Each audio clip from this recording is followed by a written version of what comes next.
tenido ya, desde ese momento, digamos, que dijiste, bueno, voy a ser un laico comprometido? Sí. ¿Has tenido momentos de crisis? Pero más Después como de... seres humanos es un poquito con nuestros defectos, con los hábitos malos que tenemos, con lo que no entendemos, ¿no? Con lo que de pronto sentimos que nos sobrecoge, que se excede nuestras fuerzas, y uno dice, ¿yo qué voy a hacer con esto? Dios mío, no sé, como esas cosas a veces me cuestan, como creo que nos cuestan a todos, ¿no? Pues sí. Porque es la vida, ¿no? Es difícil, pero no es una cuestión de vocaciones, de Señor, de verdad que no sé qué hacer con esto, estoy bravo, ayúdame porque estoy mamado de ser así, de flojo, de tal, de no sé qué, cualquier cosa, ¿no? El defecto que cada uno tenga, ¿no? Eso, y es como, ¿por qué no se quita el defecto? Y claro, uno tiene que ir aprendiendo, bueno, también Dios quiere que aprendas algo de eso, pero tú también dejas la pendejada, o sea, no sé. Sí, en fin, sí, pero a veces es uno solito el que se hace 8, pero ya son dudas, es más en relación a cómo resuelvo esto, Señor, llevo rezando, ¿no? Y sigo siendo una bestia, entonces, pero bueno, eso ya es una cuestión de crecimiento, no propiamente de vocación. Pero digamos que cuando entonces le dices el sí al Señor, a decirle como si voy a servirte, voy a ser un laico comprometido, esas situaciones se vuelven más llevaderas. Sí, claro, cambian y se transforman. Hay un cambio y ya no vuelves como un desierto difícil, digamos, que hay desiertos, desiertos, pero es distinto. Pero es de distinto. una manera distinta, ¿sí? Claro, en efecto, porque uno es la misma vida que tenía antes de no creer, pero ahora yo sé que está Dios ahí. Y eso es como una tranquilidad que creo que alguien que no crea no tiene. Porque en el fondo el que no cree no sabe que va para todo es azar, ¿no? Todo es arbitrario un poco. Es como el mundo está porque sí, yo estoy porque sí, ¿no? Entonces Cioran, yo no sé si han escuchado de Émile Cioran, que es un autor pesimista así como por antonomasia. Él decía que la mamá, vamos a ver si me acuerdo bien la anécdota, que él había sido un accidente, pero como cosa de mamá que dice como usted fue un accidente, pero como él es tan profundamente pesimista, él dijo, y es verdad, yo soy un accidente del universo, pero en el sentido más negativo, ¿sí? Pero es que él es así, o sea, más la mamá seguro no se lo dijo con esa intención, sino que todo lo toma, ¿sí? Es un autor pues muy famoso. El libro se llama Breviario de Podredumbre, ¿no? Es que es un nihilismo profundo, ¿no? Pero entonces yo creo que ese es un poquito el drama del ateísmo, ¿no? Es un poquito, en el fondo mi vida no tiene sentido y todo es construcción mía. Eso tiene un poco de apariencia de creatividad, pero en el fondo es muy desolador, ¿no? Y eso es lo que yo también experimenté cuando no creía. Pero digamos que esa es la diferencia, que ahora cualquier desierto uno sabe que igual está Dios como el solecito en el desierto. Sí, así, ¿no? sí, como ahí está. Igual no me estoy congelando, ¿no? Sí, pasando por esto, pero estás ahí. Sí. Yo tengo una duda curiosa más bien. En el momento en el que tú volviste a, digamos, con este materialismo, tú llegaste a, o sea, pero antes ya orabas, como que ya no te costó no orar. ¿O no lo hacías como en algún momento, como inconscientemente? Yo tenía una noción de... Hay otros autores que hablan cosas muy bonitas sobre la oración desde la perspectiva atea, como una cuestión de disciplina, ¿no? Entonces, un filósofo alemán que se llama Peter Sloterdijk tiene un libro que es una maravilla, el libro creo que es de los mejores libros que he leído, que se llama Has de cambiar tu vida, y él habla de cómo la cultura occidental y todo el mundo que es civilizado, que florece en cualquier cultura, es una sociedad donde se establecen disciplinas que construyen al hombre y a la sociedad, ¿no? Entonces para mí la oración dejó de ser la fantasía de Dios y ciertas disciplinas construyen la cultura. Entonces, pero eso es materialismo. Sí, claro. ¿Cierto? ¿Ya? Entonces para mí, y de todas formas creo que es bueno, porque yo también, gracias a eso, no espiritualizo lo que no hace falta espiritualizar en ciertas cosas. Es fácil que yo las conecte también a veces con cosas materiales, que a veces los creyentes creen que son puramente espirituales, es como no, pero aterrizarlo porque... No es tampoco tan así. Exacto. Y eso es bueno. Cualquier cosa es espiritual. Sí, como que no todo es... Que no está mal, pero también se puede tender a como volver superstición ciertas cosas de fe. Entonces yo no tengo como esa tentación ni la otra. Digamos que Dios, eso es una gracia de Dios, me ha dado como una especie de equilibrio. Y de discernimiento también. Claro, en ese sentido lo espiritual y lo material, como haciendo la distinción ahí como para que se entienda. Ok, muy interesante la verdad. Ver también esa perspectiva de ese momento ateo y cómo lo vives ahora es como wow. Sí. Bueno, y digamos que hoy en día ya, ¿cómo haces para cuidar tu relación con Dios? Sí, entonces, pues como me dice de la obra del Opus Dei en español se dice obra de Dios, ¿no? Es el nombre en latín es Opus Dei. Entonces, en la obra, digamos que hay un plan de vida, es decir, es una forma de organizar mi día a día para que en el medio de las cosas que tengo que hacer, también cuide mi relación con Dios, ¿no? Que son ratos de oración, el rosario, cuidar sobre todo la misa, ¿no? Esa es la más importante, es el centro del día, etcétera, etcétera, ¿no? Que a veces es más difícil unos días que otros, en unas épocas que otras, pero es la lucha de esfuérzate porque es tu relación con Dios, ¿no? Pues igual que si uno tiene amigos, tiene que cultivar la relación. Y si tiene una esposa y tiene hijos, pues no es solamente llevar la plata a la casa o chuki o chino, ¿cómo le fue? ¿O qué más pelado? Bueno, listo. Nos vemos en un mes. Voy a ver el partido. Eso, no Mancha los sueñitos. hay que decir, hombre, estoy cansado, pero tengo que un invitar a mi compromiso. mujer a salir, o estoy cansado, pero toca jugar con el niño fútbol, o ¿sí se entiende? Entonces con Dios es eso. Entonces ese plan de vida es una forma de organizarse para que todos los días se cuide esa relación con Dios. La verdad, qué bonito. Y está un poquito relacionado a los que vieron el podcast de El trabajo en Dios, que también hablábamos un poco de este punto de vista de San José María, y cómo podernos cada uno, y para ustedes también va a poder entregarle cada momento del día a Dios, y en el trabajo, mientras están trabajando, estudiando, haciendo cualquier cosa, como entregársela a Él para seguir construyendo, porque una relación, como decía Nico, o sea, no florece si no se riega, si no se cultiva. Y bueno, ¿cómo ves el compromiso que debería tener los laicos? Digamos, ya hablando en este orden de ideas. Uno como laico debe también tener un compromiso. Todos sabemos de que hay compromisos de los sacerdotes, de las religiosas, pero ¿cómo es el compromiso de los laicos? Entonces, claro, digamos que el laico antes era como muy secundario, pero ahorita la iglesia desde el siglo pasado, en parte, aunque no solamente, el Opus Dei fue parte fundamental de ese cambio, digamos, en la espiritualidad concreta del día a día de la iglesia, pero ya era algo que estaba dándose no solo en la fe, sino en el mundo en general, ¿no? Como la desinstitucionalización de la importancia de la vida humana. Es como la democracia es parte de esa historia, ¿no? Como el que importa no es el rey solo, o el que manda, sino el pueblo, ¿no? Entonces, eso es parte también de la forma en que la iglesia se ha transformado, ¿no? Entonces, el laico ya no es solo el que no es cura, sino que es un actor fundamental en la historia. Y pues para el creyente eso significa que es un actor fundamental en la historia de la salvación, ¿no? Entonces, digamos que el papel del laico, San José María, bueno, tenía esta frase, creo que está en camino, y es que él decía que uno no puede ser como la veleta que está en el edificio brillando arriba, pero que no sostiene nada y solo es un adorno, sino como el sillar que está escondido debajo de la tierra, ¿no? Y en el fondo es eso, el laico es el obrero, el panadero, el abogado, todo, sí. el constructor, el arquitecto, etcétera, etcétera, ¿no? Y la mayoría no son famosos, no son importantes, no son especiales en ese sentido humano de famoso y reconocido, ¿no? Pero ellos son los que sostienen la sociedad, ¿no? O sea, ¿qué haríamos sin un campesino? ¿Qué haríamos sin los que pescan? No sé, cualquier cosa, sin el obrero que pone las paredes, o sea, no todos pueden ser estrellas de rock y farándula, ¿no? Entonces, y ese es el papel del laico. Mira, pues, tú no tienes que ser el intelectual que va a transformar la visión de Dios ni un místico, porque pues Dios no te puso ahí. Son poquitas personas las que viven esas cosas. Tú encuentra a Dios haciendo lo que haces. Esto es una anécdota filosófica, ¿no? Heráclito es un filósofo de la antigua Grecia, un presocrático, que le dicen el filósofo que llora porque digamos que hay ciertas cosas en su biografía que lo hacen pasar como un tipo como rancio y oscuro. Entonces él era como un eremita. Eremitas son los que viven como alejados de la sociedad. Sí. Entonces dicen que cuando escribió su obra la puso como en el templo de Apolo, creo, y la dejó ahí, y los que la leían eso no se entendía bien, es una obra súper oscura, o sea, es realmente difícil de entender, y ya nosotros no tenemos sino fragmentos.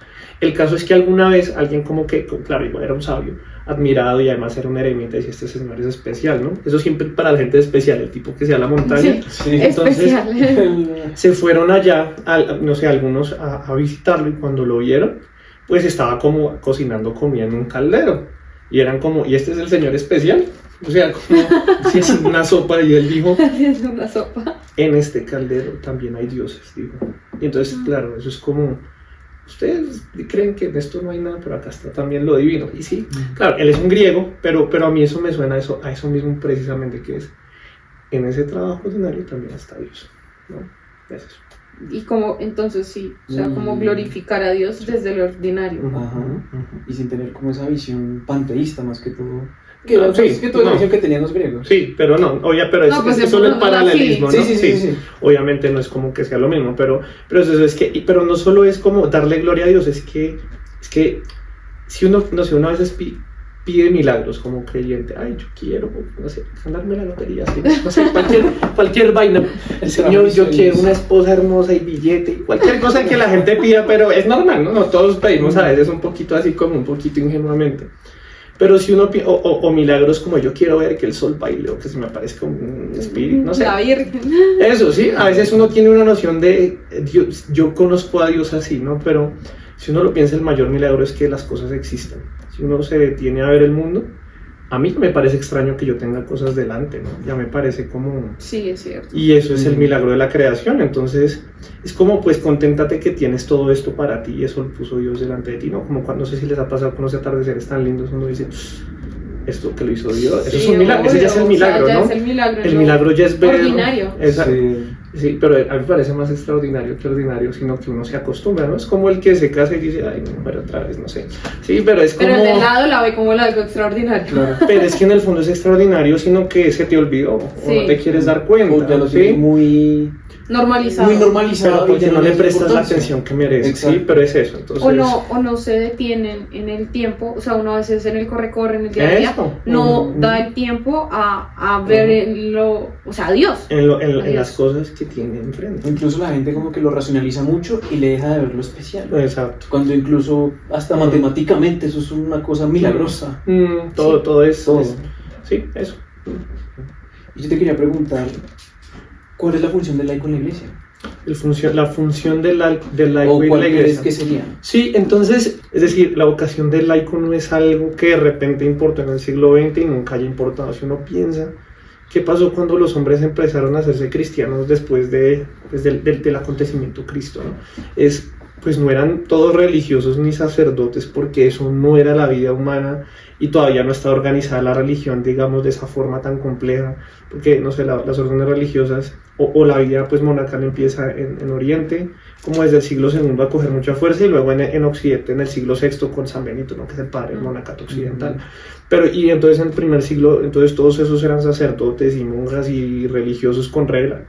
Era el pescador, la mamá, el político, el bla bla bla, ¿no? Y ellos fueron los que convirtieron a todas esas personas, los esclavos, ¿no? Eran esclavos los que eran cristianos, ¿no? Entonces ellos fueron los que con su testimonio de su vida, el día a día, convirtieron toda la sociedad, ¿no? Y Occidente, como Occidente, Europa es Europa por el cristianismo, ¿no? Que pues ahorita nadie lo quiere reconocer y es el problema del mundo civilizado, que perdió sus raíces y está muriendo, ¿no? Espiritual y materialmente, ¿no? Porque la cuestión, por ejemplo, de la población, que la gente cree en la sobrepoblación, que eso es un mito torpe. Es verdad. Pero en el fondo es absurdo. Sí, es que claro. No es más ir a Chía y ver el monte. O sea, no es por nada.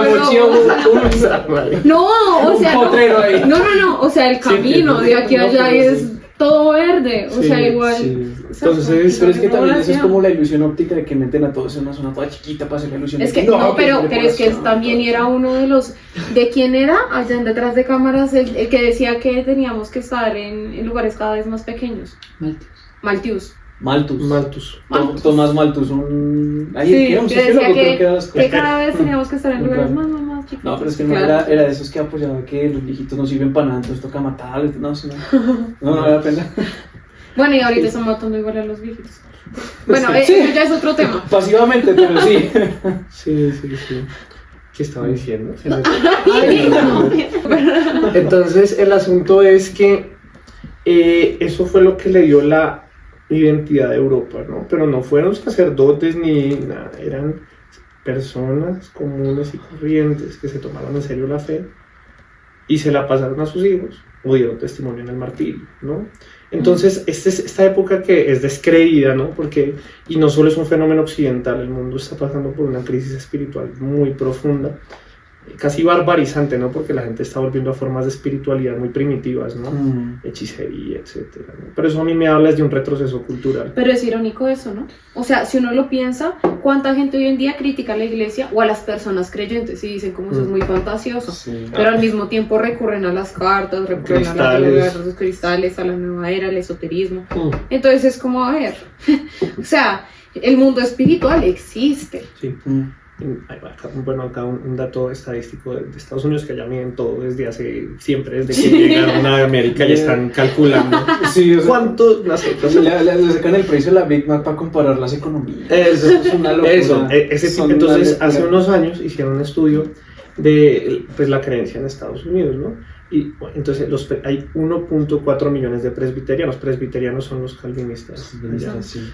Y hay 1.5 millones de brujas. Entonces uno piensa, es decir, eso ya me habla, es un fenómeno social muy específico y muy diciente, que haya más brujas que presbiterianos, entonces calculemos por mitades, ¿no? Pues más o menos la mitad de los presbiterianos tendrán que ser mujeres. Entonces la relación de mujeres entre esas dos comunidades es de 1 a 2, ¿no? Entonces es complejo, ¿no? Pero bueno, ese es el problema. Pero eso a mí me parece barbarizante porque es como retroceder espiritualmente, ¿no?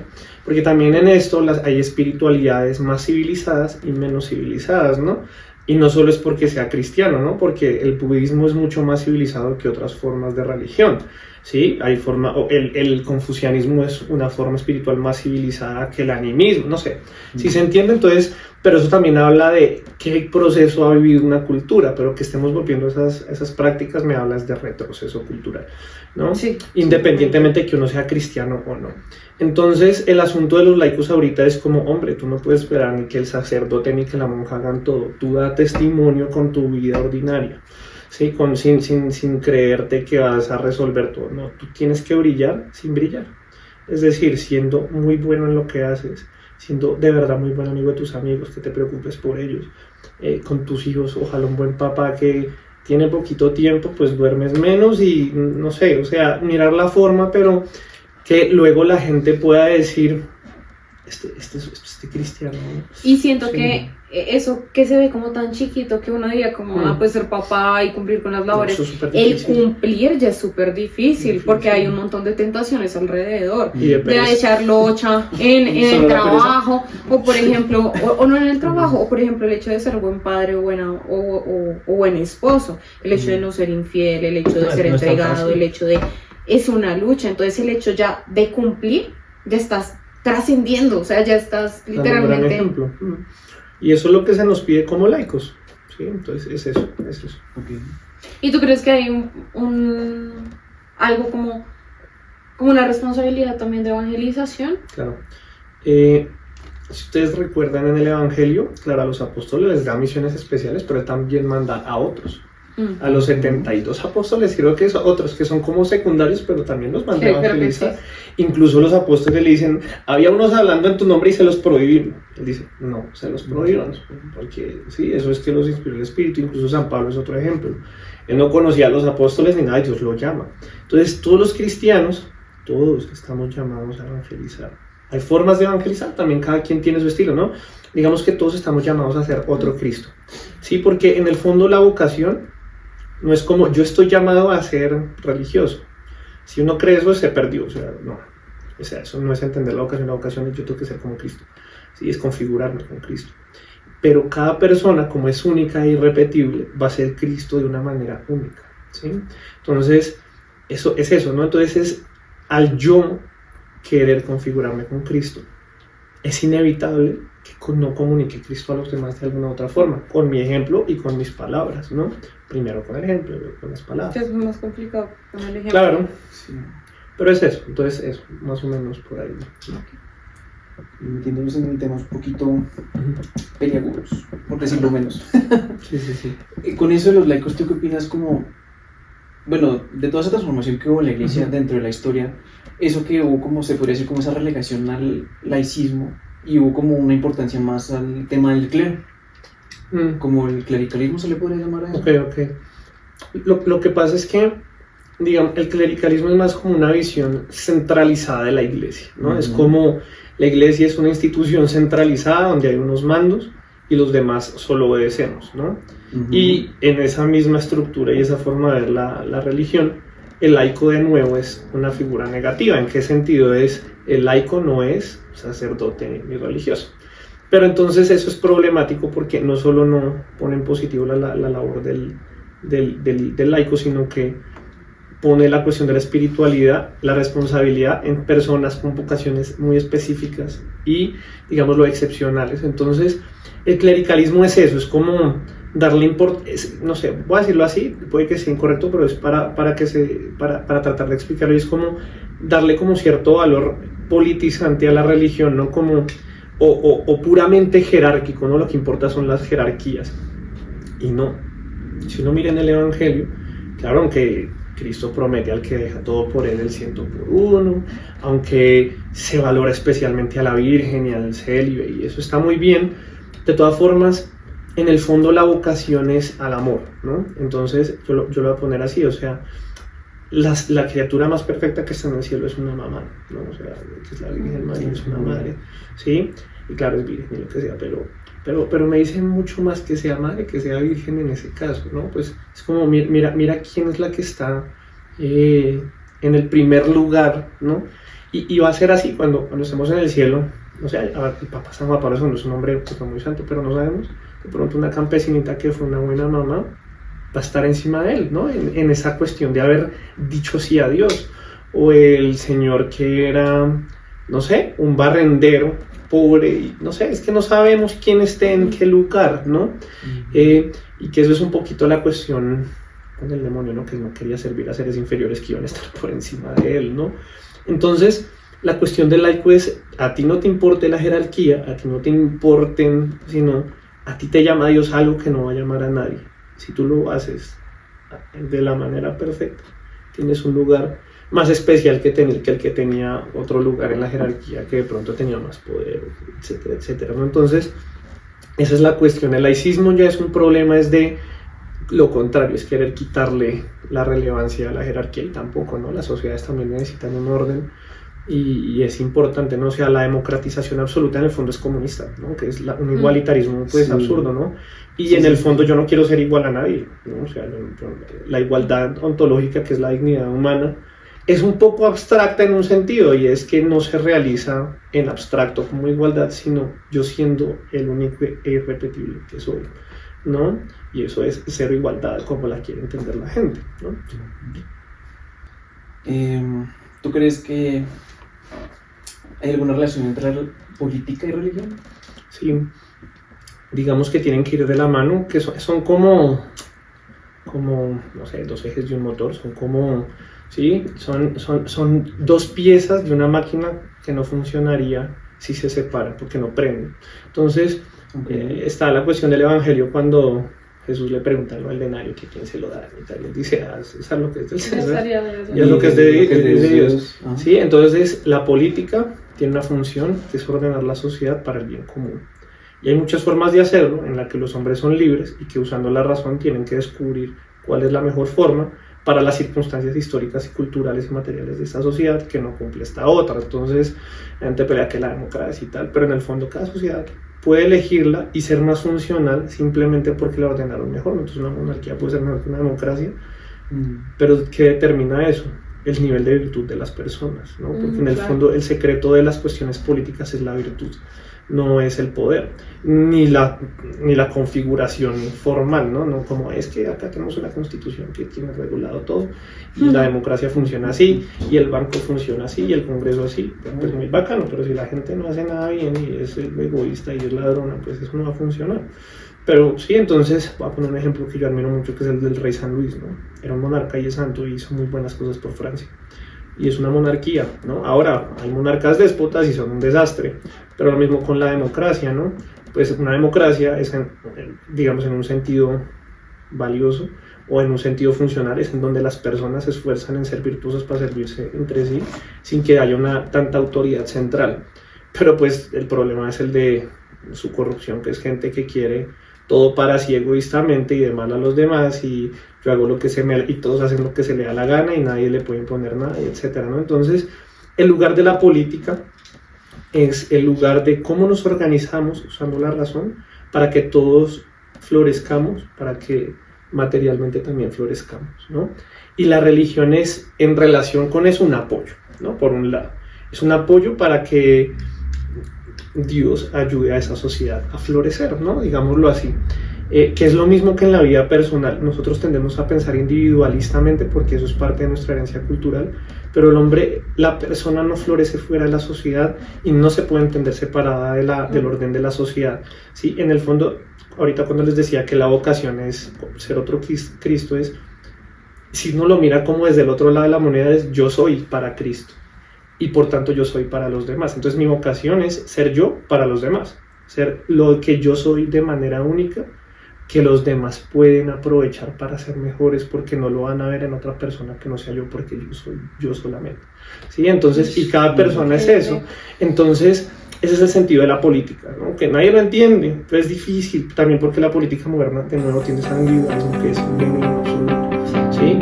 Entonces la religión, ya mirando la otra parte, es precisamente el del orden del espíritu, ¿no? De la relación con Dios y el de la historia de la salvación. Entonces la política está ordenada a apoyar en eso, a que las personas encuentren la verdad, porque en el fondo el bien común es el bien, porque es común, es para todos, o sea, ¿sí? Entonces, ¿y cuál es el bien común? Dios, en el fondo es Dios, ¿sí? Porque Dios es la felicidad, Dios es el bien, etcétera, como quieran ponerlo, ¿sí? Entonces la religión, digamos que ya es el elemento, también con elementos humanos, o sea, como con aportes humanos de cómo organizo social y culturalmente esta experiencia de Dios.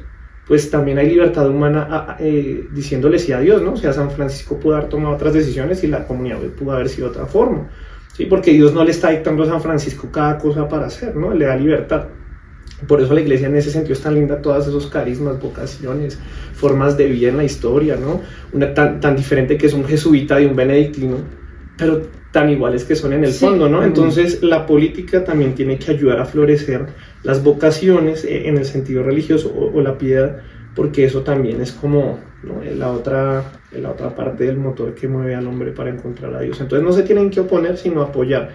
Esa noción como antagónica es muy moderna, pero es muy torpe, ¿no? Es muy reduccionista, ¿sí?